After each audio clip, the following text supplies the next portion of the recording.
Hi guys. On November 29th, 1947, the UN General Assembly voted in favor of a resolution which adopted the plan for the partition of Palestine, recommended by the majority of the UN Special Committee on Palestine. 33 states voted in favor of the resolution and 13 against. 10 states abstained. UNSCOP was appointed 7 months earlier after Great Britain, which ruled the country on the basis of a League of Nations mandate, decided that in light of the growing Jewish resistance and violent opposition to its rule, it was unwilling to continue on the existing basis and handed the whole issue over to the UN. The UN committee reached the conclusion that the mandate for Palestine should be terminated, and most of its members recommended the establishment in the territory of mandatory Palestine of an Arab state and a Jewish state, while internationalizing Jerusalem. So that was 70 years ago on the 29th of November. Um, 70 70 years ago, 1947, we moved forward 70 years and we're on November the 29th, 2017. This is the day that North Korea broke a 2-month lull in weapons testing with a dramatic launch of its most advanced missile yet, an intercontinental ballistic missile it claims can reach the whole US mainland. The country's state media declared the Hwasong-15 missile was the most powerful ICBM, which carried a super-large, heavy warhead to unprecedented heights of almost 4,500 kilometers. It was a dramatic show of force and technical capabilities from Pyongyang, which had not conducted any military tests since September the 15th, raising suggestions that perhaps the rogue country was heeding warnings to halt its provocations and cease its weapons program. 7 days after that, President Donald Trump recognized Jerusalem as Israel's capital on Wednesday and announced plans to relocate the US embassy there, a move expected to inflame tensions in the region and unsettle the prospects for peace. Donald Trump has some sort of affinity with the number 7. So Israel was declared a nation in 1947 of November the 29th. They actually became a nation on May the 14th, 1948, which is exactly 700 days from when Donald Trump was born. So he was born 700 days before Israel became a nation. Israel was 77 days old, exactly 777 days after Donald Trump was born. Israel's 70th birthday will come exactly 700 days after Trump's 70th birthday. Donald Trump won the election on Israeli Prime Minister Benjamin Netanyahu's 7th year, 7th month, and 7th day in office. On top of everything else, Donald Trump will be 70 years, 70 months, and 7 days old on his 70 years, 7 months, and 7 days old on his first full day in the White House. So the calculations that come after that, Donald Trump was born on June the 14th, 1946. If you go forward 70 years from that date, you get June the 14th, 2016, move forward 7 months, and you get January the 14th, 2017, move forward 7 days, and you are on January 21st, 2017, Donald Trump's first full day in office. And this all happened during the year of 5777 on the Hebrew calendar. Donald Trump seems to have an affinity with the number 7, and as you can see from there, added onto that the fact that 70 years after Israel becomes a nation, they test a ballistic missile on that anniversary, and then 7 days after that, Jerusalem is declared, Israel's capital. So we've got a lot of 7s going on there. In terms of the 7s, obviously 7 comes up quite a lot in the Bible. God created the earth and all the things in it and on it and around it in 7 days. Resting on the 7th, there's 7 seals, 7 trumpets, and 7 bowls as well. There's more 7s in the Bible, but I haven't gone through it all. But 7 is obviously a significant number. I just wanted to kind of point that out because as we move on, I'm just thinking, should we be looking out for more 7s? And then we've got the Gregorian lunar calendar conversion, where December the 20th is the 3rd lunar day in the 11th lunar month, which brings me back to a video I made called Watch Out November the 3rd to the 11th. I was looking at the numbers 311, and it's possible this is basically the last 311 in this year that it could possibly be. I wasn't looking at the lunar calendar before, but you know, thanks to JK, I've seen this calendar, and I've got the third day of the 11th lunar month, which is December the 20th. That all kind of relates to the Jewish holiday or festival Hanukkah, which is the 8-day festival of lights.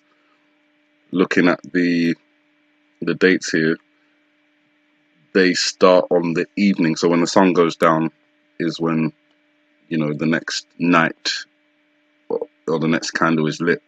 And as you can see on this little chart here, the 8th night of Hanukkah, so the last night of Hanukkah, is when the sun goes down on December the 19th, and the last day of Hanukkah ends when the sun goes down on December the 20th. So you're linked into Hanukkah and the Festival of Lights, and you're linked into the lunar calendar as well. This is all coming, you know, at the same time as everything else is going on, and all the signs that I talked about in my last video, all the signs that we've been shown already. I feel like that's significant.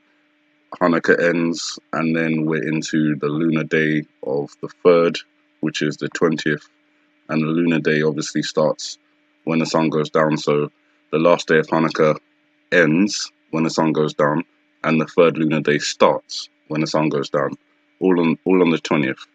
So that kind of is giving me a range to look at from the 19th to the 21st.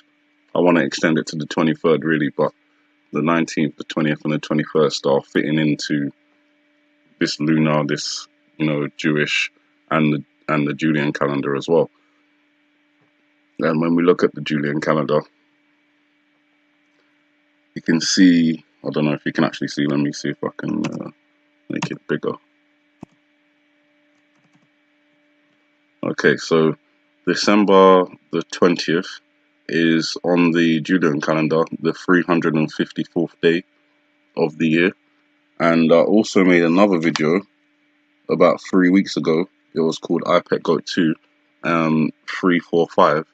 And in that video, I was showing you guys what I was seeing with the lady in the Lighthouse Clock Tower prison, whatever it is. And I was seeing the numbers 3, 4, and 5 there, and I made a video on it. And obviously, I don't know if it's related or significant, or maybe it was just some sort of subliminal thing. But the 20th of December is also 354, or 345, or 543, or whatever. It's got the numbers there. And it is, apart from December the 11th, which was 345, it's the only other day.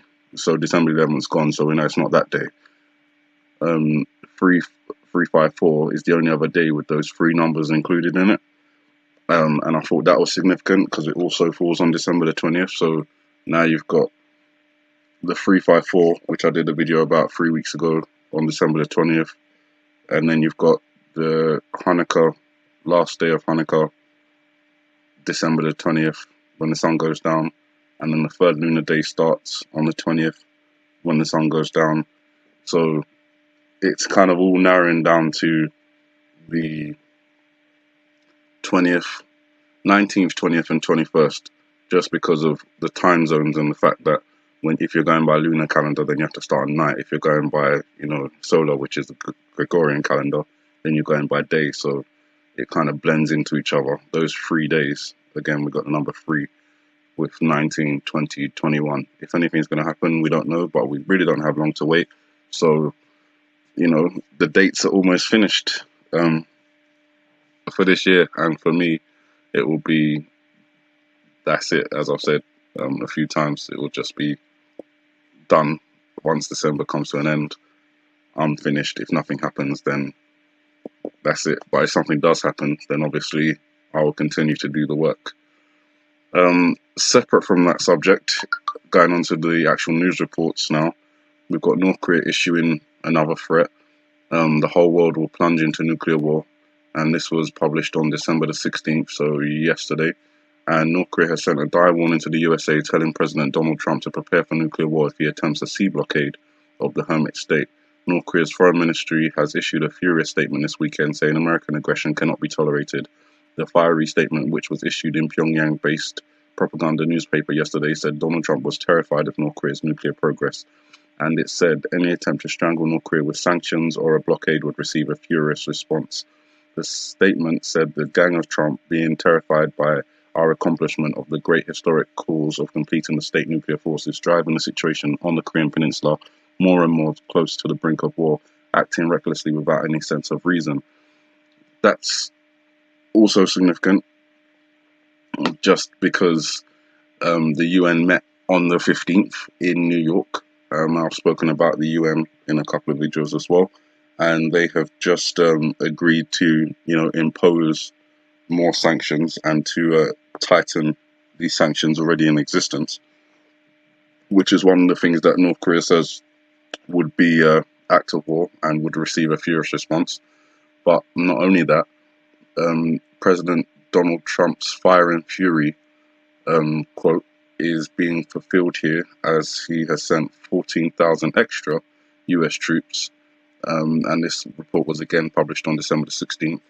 Thousands of US and Japanese naval forces are surrounding an island in Japan as North Korea continues to threaten war with the West. So what I'm getting from this, I'll read a little bit of the report in a second, is that not only the two things that North Korea said will receive a furious response is sanctions and naval blockade, and it appears that both of those things are coming into effect. So the pride of the US Navy, the aircraft carrier USS Ronald Reagan, has arrived outside Okinawa with fearsome guided missile destroyers USS Stephen, USS Shafi, and USS Mustin. A staggering 14,000 troops will take part in the exercises as the White House ordered flexing of US military might in the region. US Navy FA-18 Hornets and Super Hornets from the Carrier Air Wing CBW are expected to be involved. Marines and naval officers will take part in firing tests, flyovers, and mock battles in a bid to ensure they are each ready for conflict with the North. Highly trained maritime patrol and reconnaissance squadron will spend 10 days in the area in an action which is likely to provoke North Korea. The nuclear-powered USS Ronald Reagan is one of America's fearsome Nimitz-class supercarriers. She is a key part of the US Pacific Fleet and flagship of Carrier Strike Group 5, home-ported in Japan. She is more than 1,000 feet long, cost $4.5 billion, and with more than 5,600 military personnel on board, she is the size of a small American town. Her wing of more than 90 aircraft and helicopters includes the incredibly capable multi-role combat jet, the FA-18 Hornet. The Hornet has a top speed of 1,200 and carries an array of hyper-destructive air-to-ground missiles. Hornets from the USS Ronald Reagan could be over Pyongyang in less than 30 minutes. So it appears that more naval vessels are entering into the area and they're surrounding the town in Japan. It's highly likely that they may be pushed into doing a naval blockade, which, as you heard from the last report, would supposedly release a furious response from Pyongyang, North Korea. And that leads me to the last story, which is odd. It's the first time we've seen anything like this coming out of North Korea, and it's North Korea reveals eerie mass mourning spectacle ahead of impending missile blast. I'm just going to play the video.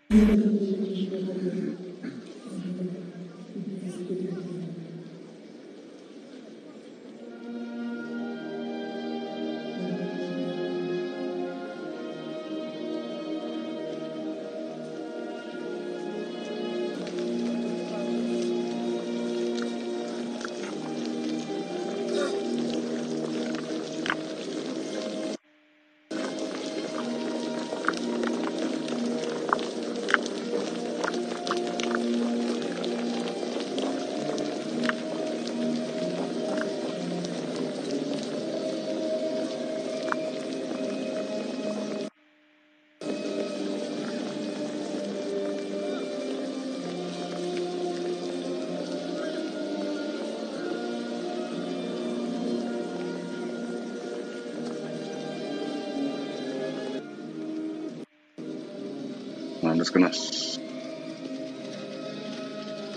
gonna stop it there. First, I just want to say I don't know if the sound was playing correctly. The last video I made where I was playing a video inside the video, the sound was kind of echoing and bouncing around. So I'm not sure if that was clear or not. But basically, this is the first time we've seen anything like this. Kim Jong-un's father, died in 2011 on December the 17th. This is the 6-year anniversary. He, as I said, visited that sacred mountain where his father used to go before making important decisions. And now we have some form of mass mourning ritual going on in North Korea at the moment. Now, today is December the 17th. It is 12 minutes past 4 in the morning. And we're going to see if North Korea does anything today. My suspicions are that he may or he may not. I mean, obviously, it's a 50-50 chance that he does anything to mark this day. It's expected that he does, which is why I now feel that he may not.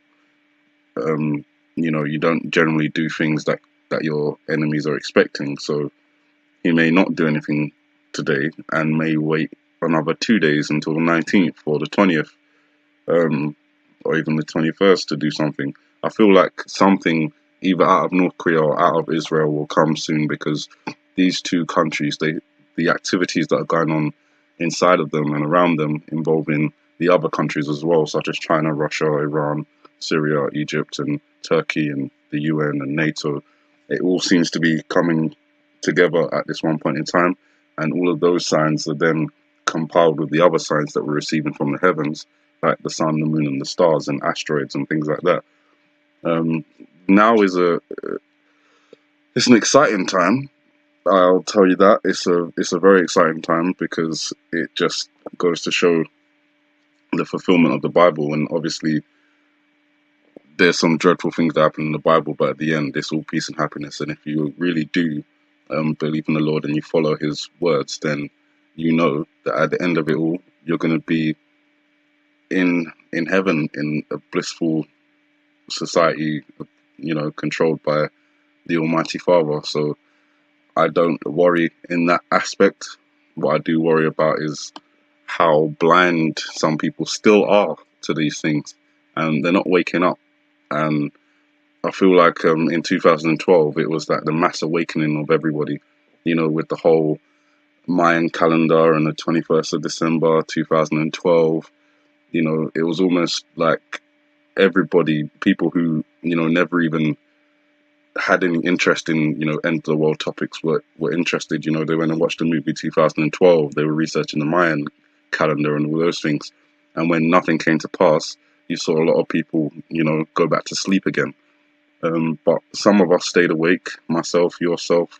If you're listening to this video, if you're making your own videos, then you're one of those people who are awake and you maintained the strength of will to persist with this particular topic. As I said before, it can be draining, it can be demoralizing, discouraging, but at the same time, I feel those days when I feel like, what am I doing? Why am I doing this? I get revelations, in my spirit, and I feel renewed and able to go again. So I just wanted to bring all that to your attention. It's very interesting, especially, like the Donald Trump stuff, the sevens, and the sevens, and even more sevens just keep coming up. And then the confluence of the lunar calendar, the Gregorian calendar, and the Jewish calendar, and the Julian calendar, all coming together to kind of point us into this time frame of like the 19th to the 21st. So, as I said, it's not far away, so we won't have long to wait until we can see if anything happens on that day, to see if our research is justified. At the same time, as I keep saying, I don't want anything to happen, because it means death for people. And that's the last thing I wish on people. So I hope that all that is informative as usual, and you guys have a good morning, a good night, or a good evening, or good afternoon, wherever you are. and keep praying. You know, the times do seem to be now.